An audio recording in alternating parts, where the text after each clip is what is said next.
Peace, peace, peace, family. Sister Victoria X here. And you already know what time it is. It is time for our morning read. Look at me. Got thrown off. I didn't even save the picture. I did not save the picture. Oh yeah, it's been a morning, okay? Give me 1 second just so that I can save what I'm supposed to be saving for my live. And I'm sure I'm gonna have to start it all over. Oh, it was just paused for a second. Hopefully y'all can hear me over here on Instagram. Hello everyone. My name is Sister Victoria X. I am a work from home transition coach. I help women transition from staying at home or working outside of the home to transitioning into working from home. And so this weekend I do have a masterclass, a free masterclass that will take place for a total of 6 Saturdays. And on that Saturday, we're going to learn about some mindset obstacles that you need to get over in order to successfully work from home. You're also going to be given some tools that you need, as well as some systems that are essential to working from home. And so that's what we're going to go over this weekend. So if you are interested in signing up for the masterclass this Saturday, it'll be about an hour and a half, 12 p.m. Pacific Standard Time. Please go ahead and go to sistervictoriax.com and click the very first button in my bio, and you'll be able to register for that class. I'm super excited. Oh my gosh, I can't put into words the excitement that I have for this event. And so the next thing is, if you are watching this on the replay, please hit hashtag replay in the comments and let us know where you are commenting in from, so that we can get to know you and feel your presence while we're here. And if you'd like to get notified, of course, when I go live, text. Ooh, that's the wrong word. Do not text digital. Okay. Text Healthy Hue, all caps, no space, to 77948. Okay. And so, as always, we're going to go ahead and get started with our morning reading. Let's see. Okay, yeah. As always, we're going to go ahead and get started with our morning reading.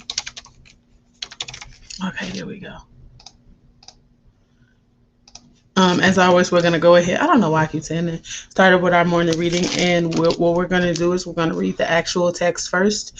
And then we'll go into the commentary, because I know and understand that everyone does not care for my commentary. And so some people just want to get the word from the book and then go on about their day. And I want to be able to honor those people. And so the book that we are reading today is the Law of, also, if you have not read chapters 1 through 11 with us and heard the commentary, I invite you to visit my Instagram at Sister Victoria X, where all of those chapters are laid out on my Instagram for you to be able to enjoy. So we are reading the book, The Law of Recognition by Mike Murdock, discovering the gifts, opportunities, and relationships that God has already placed in your life. Chapter 12, Recognition of a Man of God, 2 Chronicles 20:20. Believe in the Lord your God, so shall ye be established. Believe his prophets, so shall ye prosper. You are a captive or a deliverer. Men and women of God are deliverers. They are those who have recognized the authority of God and submitted. They have recognized the plan of God and cooperated. They have recognized the consequences of disobeying their God and obeyed. They hate doubt and unbelief. They fear God. They keep his commandments. They are obsessed with doing the will of God on the earth. Yet, like the Pharisees, millions do not recognize the man of God assigned to bring change and revolution to their life. The counsel of pastors is often ignored. The predictions of prophets are treated lightly. The world scoffs on late night talk shows at ministers of the gospel. Scorners do not recognize them. The rebellious refuse to recognize them. The ignorant belittle their counsel. Two classes of people exist in the earth: deliverers and captives. Captives are those imprisoned by sin, habits, error, philosophy, or anything that prevents them from entering excellence, perfection, and a life in the Spirit. Deliverers think differently than captives. Captives discuss pain, deliverers destroy pain. Captives think deliverers do not care. Deliverers care enough to fight. Captives crave attention. Deliverers crave freedom. Deliverers are anointed to set captives free. The Spirit of the Lord God is upon me, because the Lord hath anointed me to preach good tidings unto the meek. He hath sent me to bind up the brokenhearted, to proclaim liberty to the captives, and the opening of the prison to them that are bound. Isaiah 61:1. The anointing causes deliverers to assess the enemy accurately. That is why deliverers hate chains and bondage and want to set captives free. I remember when one of my dogs had a thorn embedded in its paw, but when I tried to help it, it moved away from me, yelping. My dog needed help, but the pain had become its focus so much that it did not appreciate my desire and ability to help. That reminds me a lot of hurting people. They are so obsessed with pain, memories, and burdens that when a deliverer arrives, they are often blinded to them. 20 important facts about men and women of God. 1. True men of God are necessarily different because their assignments are different. John the Baptist had a different assignment than the Apostle Paul. Billy Graham had a different assignment than Benny Hinn. God uses our differences in background, personality, and viewpoint to achieve his desired end. 2. Men of God do not always understand each other. Peter and Paul had their differences. Throughout history, great men have not always been in agreement. Job said, "Great men are not always wise." Job 32:9. 3. Men and women of God sometimes experience failure too. Jonah is not the only disobedient man of God in history. Micah is not the only disappointed and discouraged prophet who ever lived. Elijah was not the last prophet who wanted to commit suicide. The man of God is a barometer for those to whom he is assigned. He feels their pain. He has tasted disappointment. That increases his effectiveness in relating to others. 4. Men and women of God sometimes rebel against their assignment. Jonah did. Read Jonah 1-4. 5. Men and women of God often exude the authority of God that intimidates somewhat. Men and women of God often exude the authority of God that intimidates some while invigorating others. Stephen's message brought anger to many and yet deliverance to others.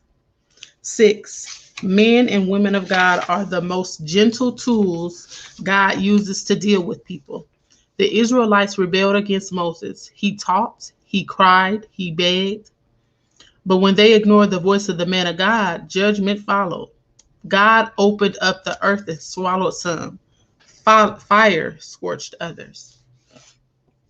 7. Men of God may not be packaged like you anticipated. John the Baptist might not be accepted today, but God was with him. 8. Men of God do not always have comfortable and enjoyable personalities. Isaiah and Ezekiel might not be very popular with most Christians today. 9. Men of God do not always use the words of academic excellence in higher education.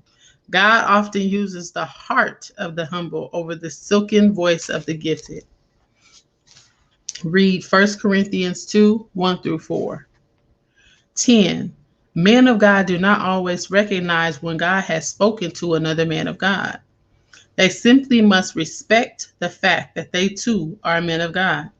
Believe in the Lord your God, so shall ye be established. Believe his prophets, so shall ye prosper. 2 Chronicles 20:20. 11. Men of God are not always adapted socially. God uses foolish things to confound the wise. 12. The decisiveness of men of God is often unsettling to the uncertain. See John 19:11 through 12. 13. The holiness of men of God agitates the unholy. See Acts 7:54-59. 14. The courage of men of God often enrages the manipulators. See Acts 16:17 through 24. 15. The price paid for ignoring a man of God is often devastating. Oof. Remember Ananias and Sapphira lying to Peter? 16. Ignoring the man of God who fuels your faith can create a lifetime of losses. When the Israelites ignored the faith of Moses, Joshua and Caleb, they spent 40 more years of tears wandering in the wilderness. 17. When you disrespect or disdain a man of God, tragedy may result. It happened when the children of Israel laughed at the prophet Elisha, calling him an old bald head. 18. Disrespect of a man of God will create a loss of relationship with him. The Pharisees sneered at Jesus. You never saw him eating supper with them either. But when Zacchaeus, the ungodly tax collector, respected Jesus, Jesus provided him access. Their meal together changed the course of the tax collector's life. 19. The ungodly sometimes recognize a man of God before the religious crowd does. Zacchaeus recognized Jesus while the Pharisees did not. Pharaoh, the leader of Egypt, saw the Spirit of God in Joseph. Read Genesis 42. 20. Recognition of a man of God creates access to him. Saul disrespected David. David fled. But Saul's son Jonathan, who recognized the mantle on David, received complete access to him.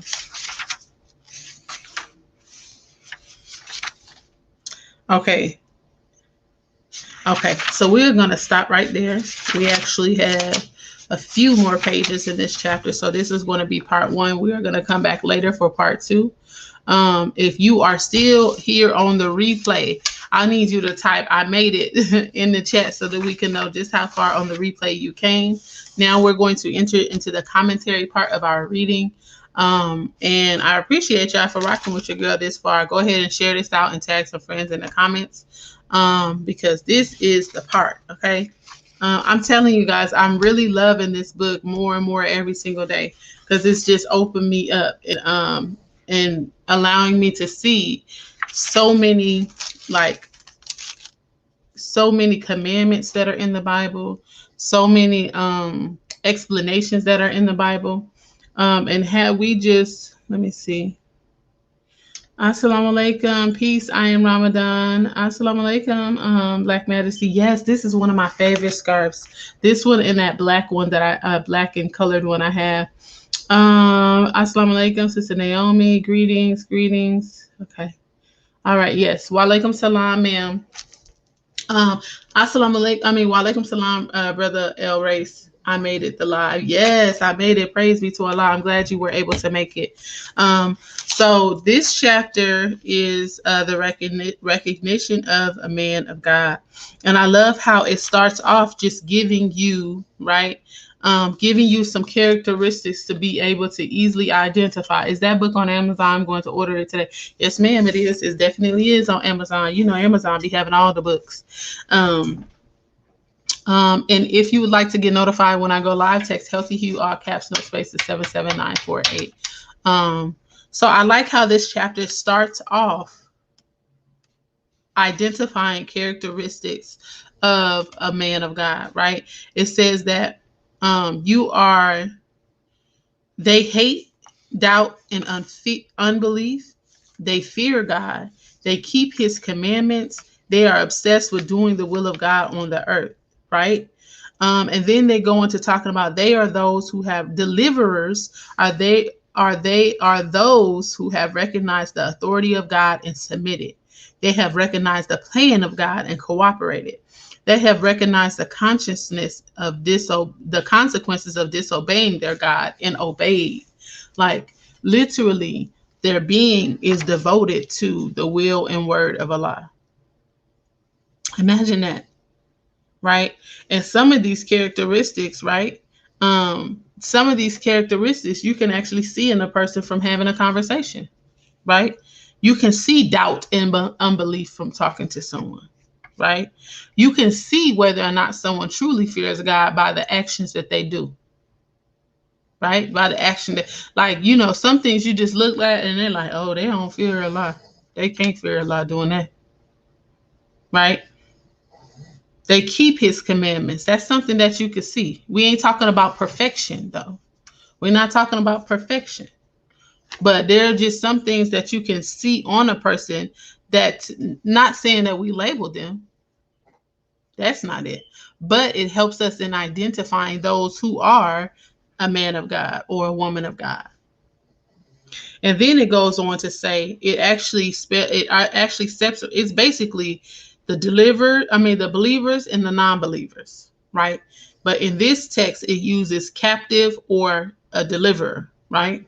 So you have the believers and the non-believers, and it says non-believers are those imprisoned by sin, habits, error, philosophy, or anything that prevents them from entering excellence, perfection, and a life in the spirit.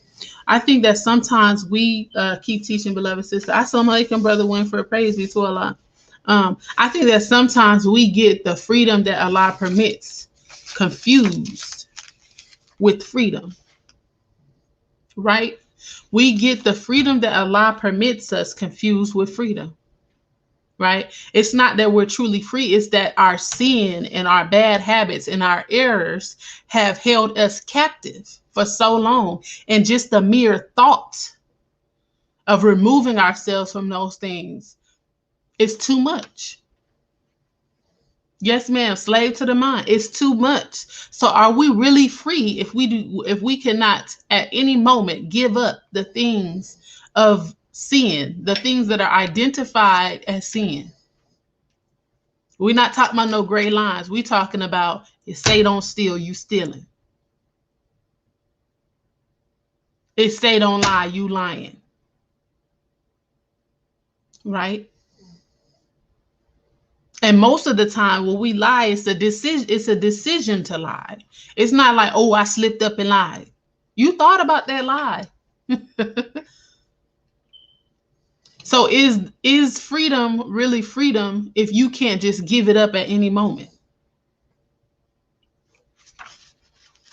Then it goes on to more clearly define the difference between believers and non-believers. It says non-believers discuss pain. Believers destroy pain. Right? Peace sincere. Thank you for tuning in. The more we are obedient to him, the more free. Yes, the more free we truly become. Right? Unbelievers think deliverers do not care. I'm sorry. Unbelievers think that believers do not care. Believers care enough to fight. We care enough to fight against those ugly parts and those things that have become second nature and those things that have become habit. We care enough to fight against it, right? So it's not that we don't care.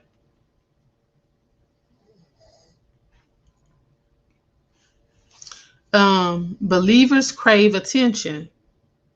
Non-believers crave attention. Believers crave freedom. The more we are okay, yes, got to the root and eradicated the problem. Yes, get to the root and eradicate. Solution based. Okay. It says my dog needed help. It says my dog needed help, but the pain had become its focus so much that it did not appreciate my desire and ability to help.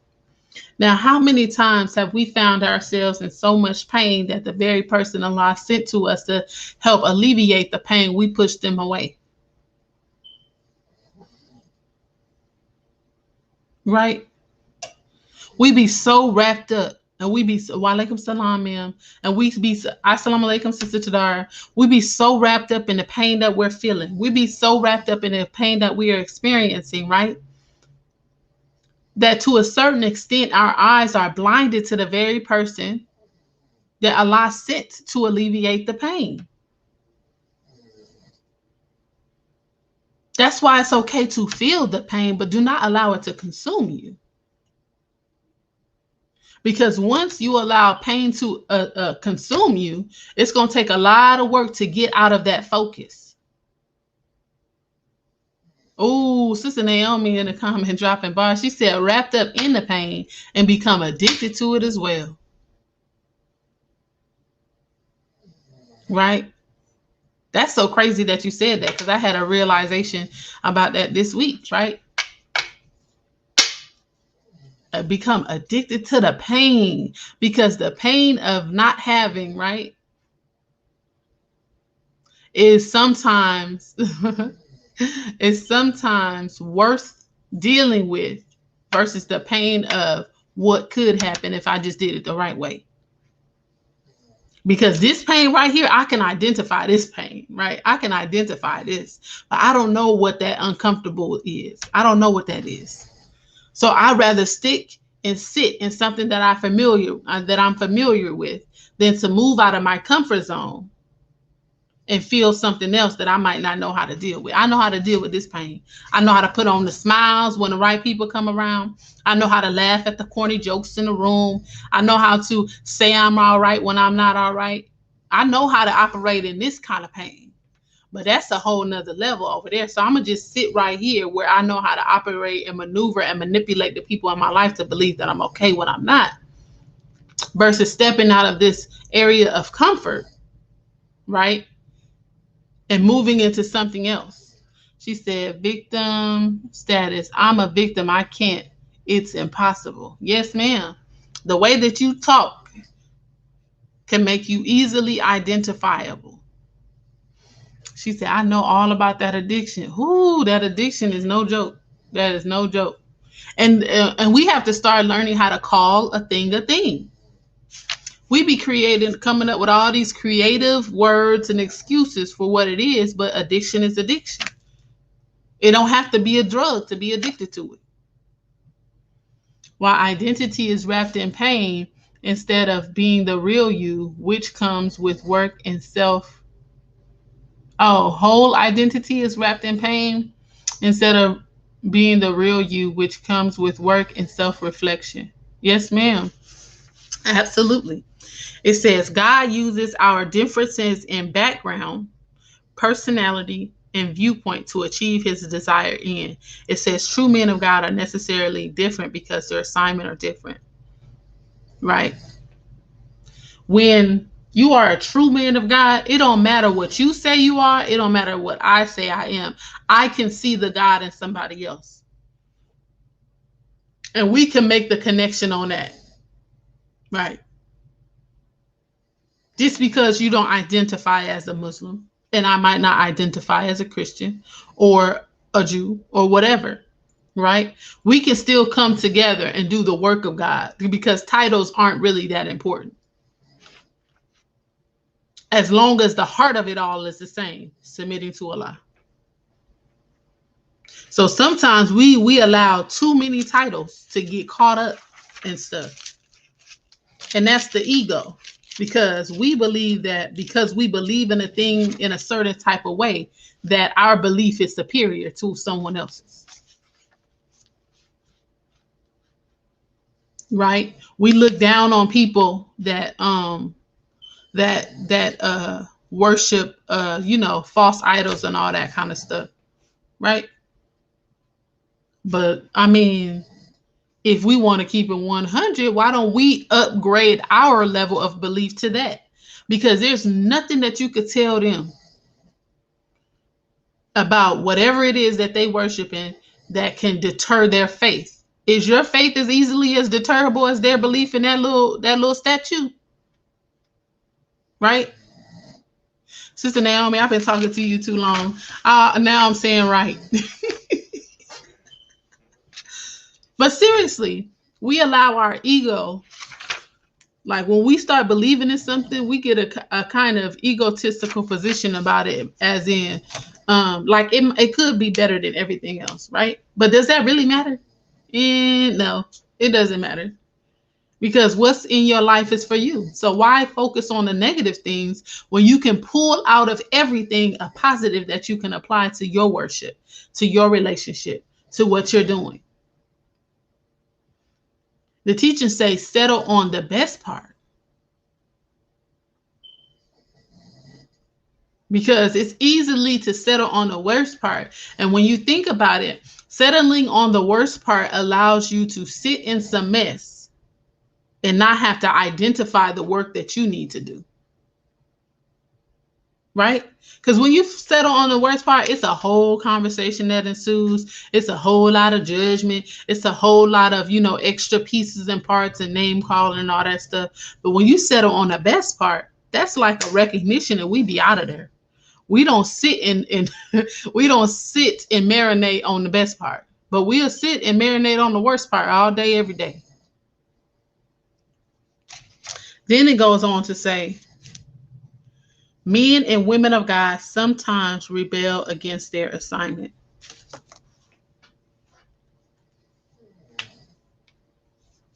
Men and women of God sometimes rebel against their assignment. It's not just us. We be feeling like it's just us. It's not just us. Because sometimes we have an idea of what our assignment is, and that idea forces out what the actual assignment is. Right? Because we want to have a certain position. We want to have a certain level of recognition. We want to be on the pulpit. When sometimes your assignment is to protect the person on the pulpit. Right?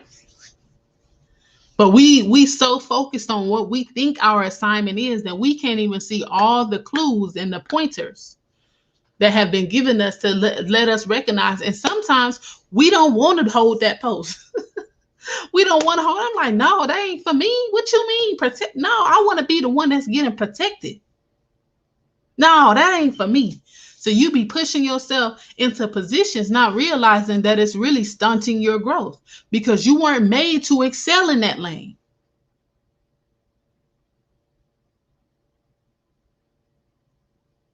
And it was just like what we were talking about last night. Stay in your lane. Stop trying to find detours and all this other way, going into other people's spaces, going into other people's places. Stay in your lane.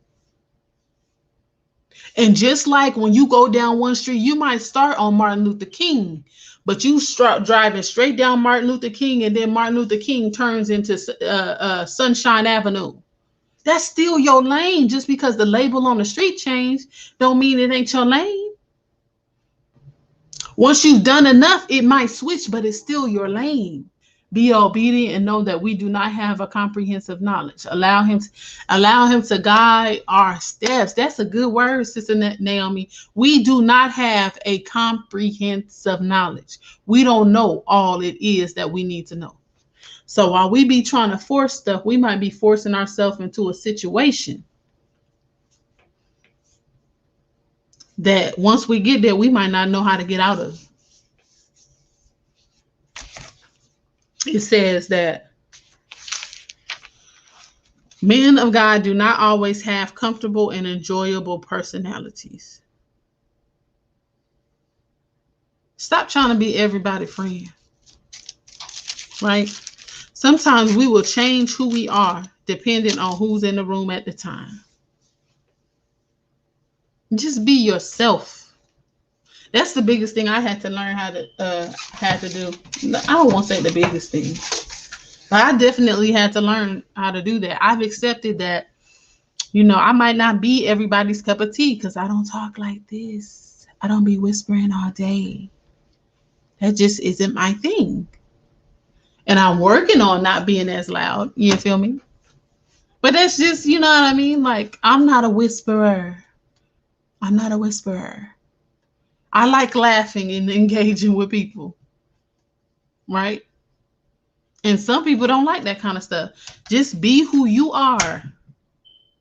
Be who you are. And if you're the type of person that hold up that wall, then hold up that wall.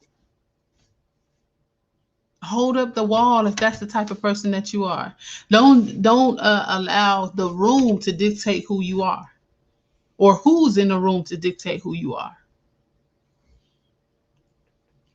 The holiness of men and God agitates the unholy. The clean glass next to the dirty glass, right? Be the clean glass against the dirty glass. And it says, this uses the words agitate, right? And we often think about agitate as a negative word, right? Like you irritating. Ooh, you Aggie. We used to say that. Ooh, you Aggie. Right? But when you think about agitation, when you put your clothes in that washing machine, how do they get clean? They get agitated. that washing machine get the shaking, get to agitating all that dirt off them clothes. Hey, Dingo Love. I think that's the name, right? So agitation is a form of purification. Just like when you put when they had to find the gold, they put it over that little strainer and they had to agitate it like this so that all the dirt could fall through and the gold remain. Yeah. Be the clean glass. Agitation brings out our flaws like a washing machine pulls out dirt. Yes, ma'am. Absolutely. Absolutely. And the last thing is, the ungodly sometimes recognize a man of God before the religious crowd do.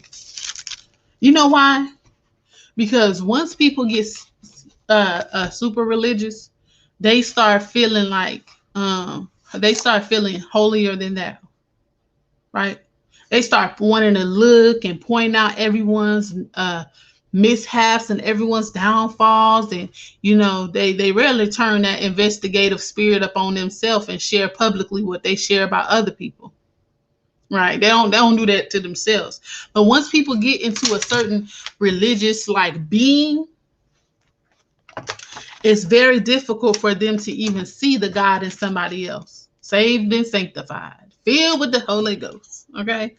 It's very it almost blinds their ability to be able to see the God within themselves. Within other people, because they're struggling with their own inner God. They're struggle with what's it called? Judging. They're struggle with some small sin that they did, don't want nobody to know. So now every time they see it in somebody else, they gotta call it out. Peace and love to you. Yes, that is true. Hey, different results. I'm sorry, I didn't even see you pop on in here, right? But when you out in the world, the ungodly, shoot, I'm doing my sins in the public eye. So you think I'm finna point out your sins when I'm sinning right with you? Right? But because I'm ungodly and I'm in the world and I'm sinning, it's easy for me to notice somebody that's not doing that. For someone that's not acting crazy. It's easy for me to identify the God in someone because you just look different in amongst the rest of us. Humility goes a long way. Yes, ma'am, it does. So if you made it this far, I want to thank you in advance. Go ahead and share this out and tag some of your friends. And if you'd like to get notified, I'm actually going to send out the link today to register for the free masterclass on Saturday. Text Healthy Hue, all caps, no space, to 77948. I am having the masterclass. It's going to be a total of 6 weekends of masterclass, just helping you transition to working from home. It's going to, spell out some mindsets obstacles that you need to get over in order to work from home effectively. It's going to give you some tools, and it's going to give you some systems that you absolutely need to have in order to work from home or make that transition successfully and easier. So I invite you all. It is a free class, so go ahead and go to sistervictoriax.com or click the link in my bio and register for the master class. Okay, I'm telling y'all, I'm giving y'all 6. Sister Naomi and Sister Nadia already don't want me to do this for free. I'm giving y'all 6. So if you should be there, please register. If you should be there, please register. And that is all that I have for you all. I'm going to go ahead and hop off.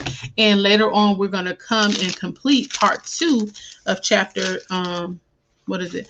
We're going to come back and complete part 2 of chapter 12. Peace, peace, peace, family. See you all.